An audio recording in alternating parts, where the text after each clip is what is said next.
Oi pessoal, tudo bem com vocês? Espero que vocês estejam bem, sejam bem-vindas ao projeto Estudando Mulheres que Correm com os Lobos na perspectiva psicológica.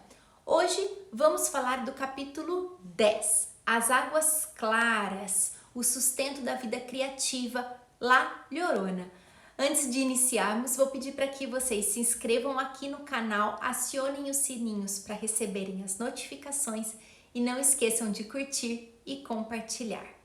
Bom, gente, eu confesso que estou enrolando desde sexta-feira para gravar esse vídeo. Eu entendi o porquê de muitas pessoas criticarem essa obra da Clarissa quando eu finalizei esse capítulo. Eu entendi porque muitas pessoas falam do livro como sendo um livro de autoajuda ou até como uma bíblia mística. Tirando os contos desse capítulo e a análise livre que a Clarissa fez, a forma como ela trabalhou os conceitos junguianos foi muito problemática. Esse capítulo era para trazer a relação, com o ânimos, mas ela se perdeu no básico que cria, que resulta uma sensação de uma saída para questões pessoais, mas nada mais é do que uma receita de autoajuda bem ruim e que distorce a teoria e mantém uma estigmatização. Então, eu espero do fundo do coração que esse vídeo de hoje seja um vídeo isolado na ideia desse projeto de leitura psicológica, Eu já li essa obra algumas vezes, mas dessa vez, com um olhar mais apurado, eu tenho tido muitas ressalvas, Todas as ressalvas eu compartilhei aqui com vocês, mas hoje é um pouco diferente. Eu não poderia tratar esse capítulo como sendo uma ressalva, porque foi um capítulo difícil de engolir, Mas vamos nessa. O que vocês podem esperar do vídeo de hoje, Uma pequena e sintetizada aula para entender o conceito de ânimos, ou seja, do aspecto masculino na psique feminina. Então, a nossa conversa hoje, ela será para construir um olhar, a fundação sobre esse aspecto da estrutura psicológica. Eu voltei aos meus livros básicos e eu vou indicar no final do vídeo 2 deles para vocês. Lógico que são livros voltados para psicólogas, ou seja, pode ser que para as pessoas leigas não funcione muito, mas eu vou deixar a dica aqui, tá?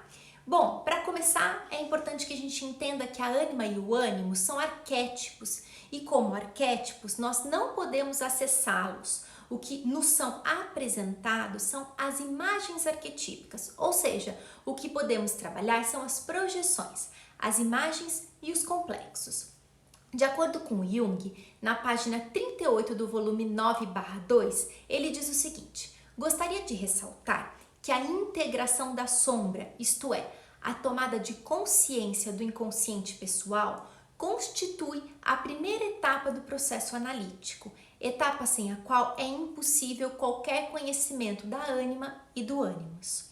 Só se pode conhecer a realidade da sombra em face de um outro e a do ânimos e da ânima mediante a relação com o sexo oposto, porque só nesta relação a projeção se torna eficaz.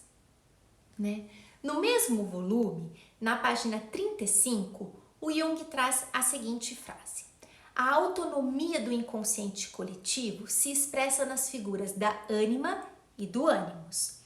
Eles personificam os seus conteúdos, os quais podem ser integrados à consciência, depois de retirados da projeção. Nesse sentido, constituem funções que transmitem conteúdos do inconsciente coletivo para a consciência. Já no livro Ânima e Ânimos, da Emma Jung, na página 38, ela diz o seguinte: a concepção corrente é que ânimos e ânima são agentes mediadores entre os conteúdos inconscientes e a consciência. E com isso, quer-se dizer que ambos trabalham exatamente da mesma maneira. O dom visionário da mulher, a sua capacidade de intuição, é conhecido há eras. Seus olhos mais desfocados permitem-lhe pressentir o escuro e ver o que está oculto. Essa visão, a percepção daquilo que não pode ser visto de outra maneira, torna-se possível ao homem através da ânima.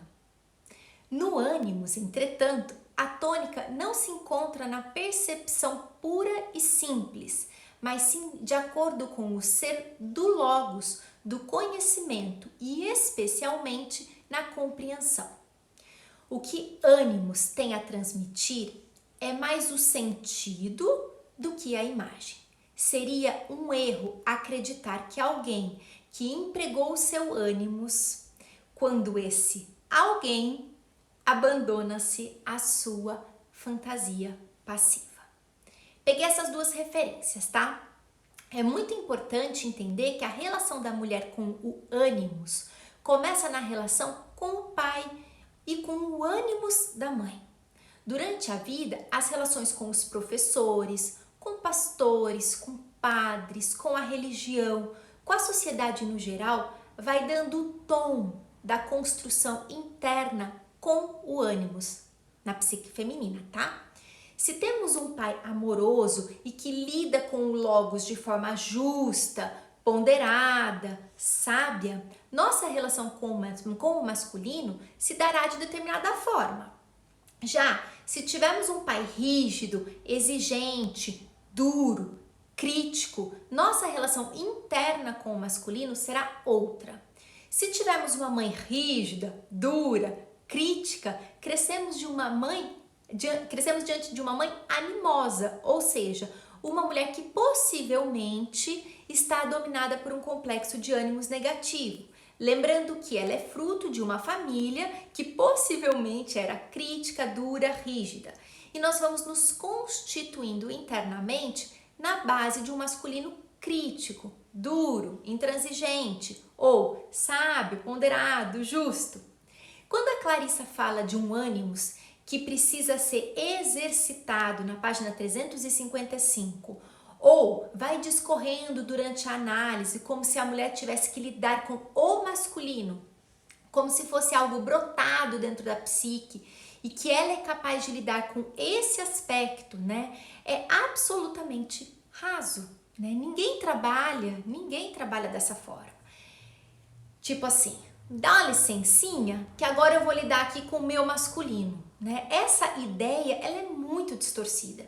Se existe uma questão dura, rígida, isso está projetado em alguém, né? Isso está projetado em algo.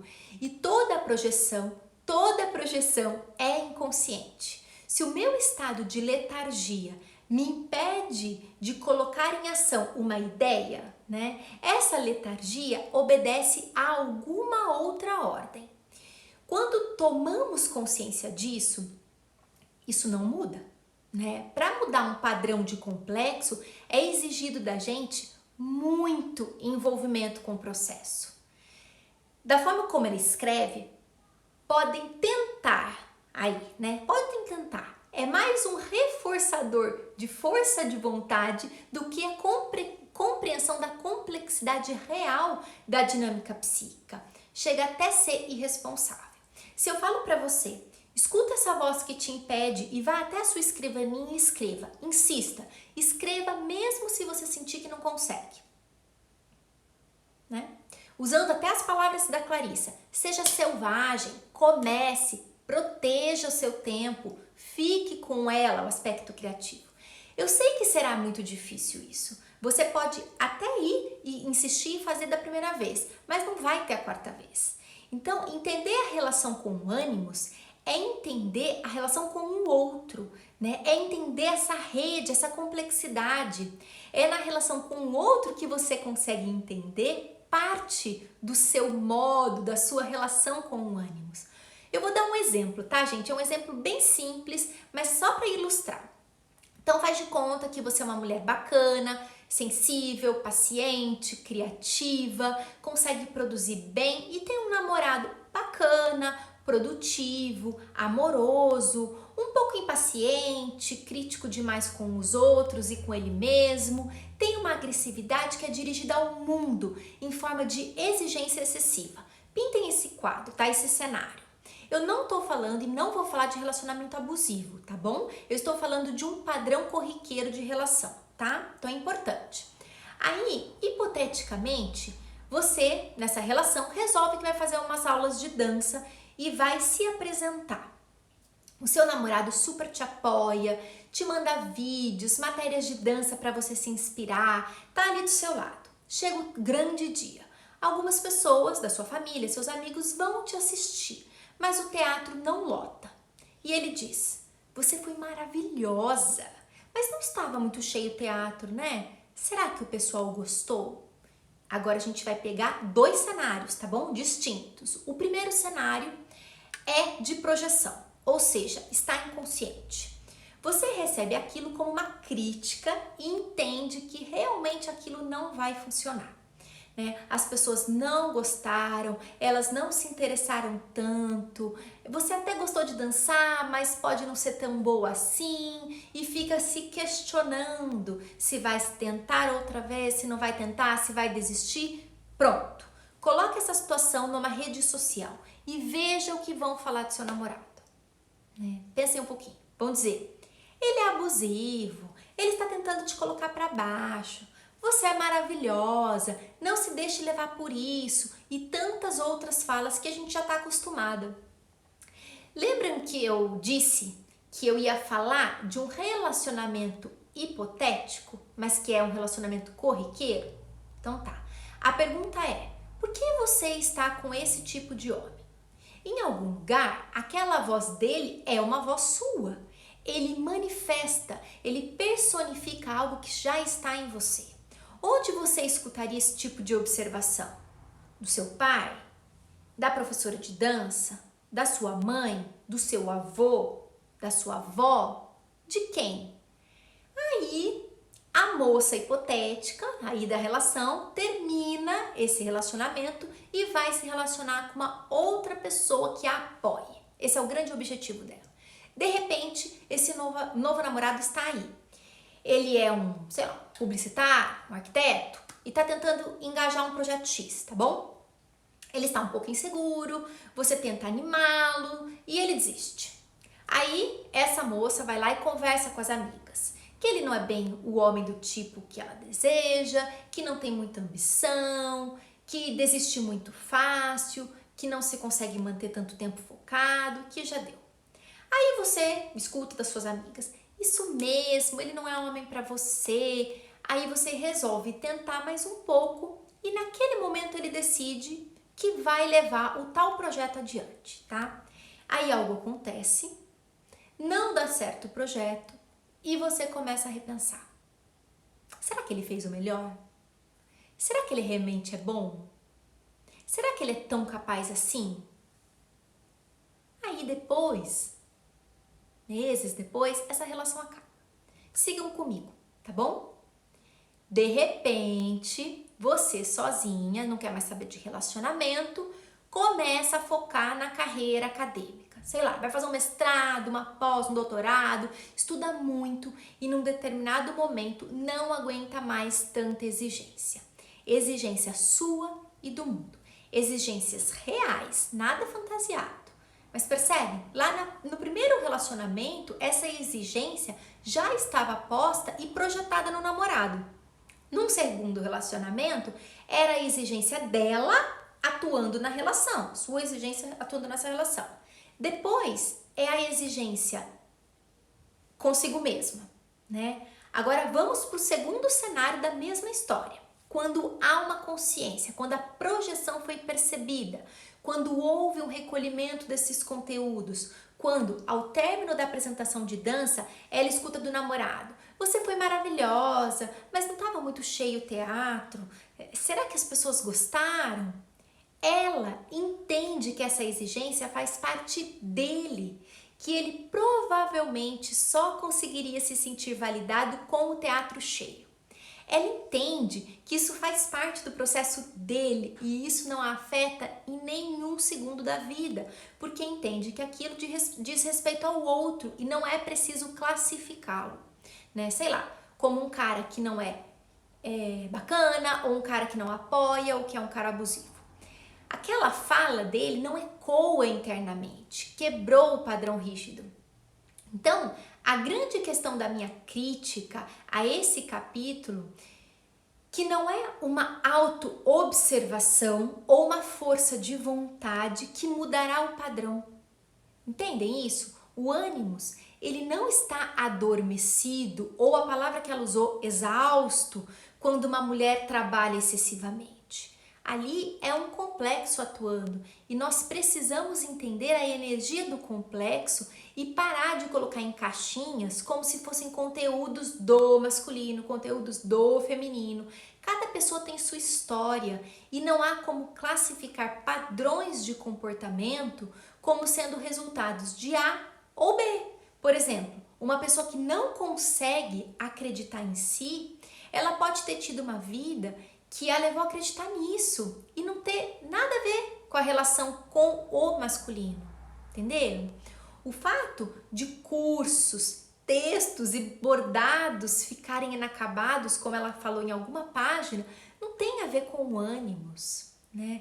É muito mais da ordem de um complexo, e aí são várias as possibilidades de complexo, do que um aspecto classificatório desse lugar ou desse lugar. Tá dando para entender por que esse capítulo é tão falho, né? Quando falamos da nossa relação com ânimos, falamos de muitos aspectos projetivos. Por exemplo, voltando ao livro Ânima e Ânimos, na página 18, a Emma Jung fala o seguinte: encontramos os graus de valentia e da ação projetadas na figura do herói. Entretanto, há também mulheres nas quais essa espécie de masculinidade está registrada e atuante de maneira harmônica com o seu feminino. Estas são as mulheres ativas, enérgicas, corajosas e atuantes. Ao lado destas, encontramos também aquelas em que a integração não deu certo e onde a postura masculina sufocou e reprimiu a feminina. Estas são as mulheres super enérgicas, inescrupulosas e brutais, as xantipas, que são não apenas ativas, mas até mesmo violentas. Mais para frente, a Emma diz: pode-se muito bem supor que, em grande parte, as formas mais primitivas da masculinidade já foram assimiladas pelas mulheres.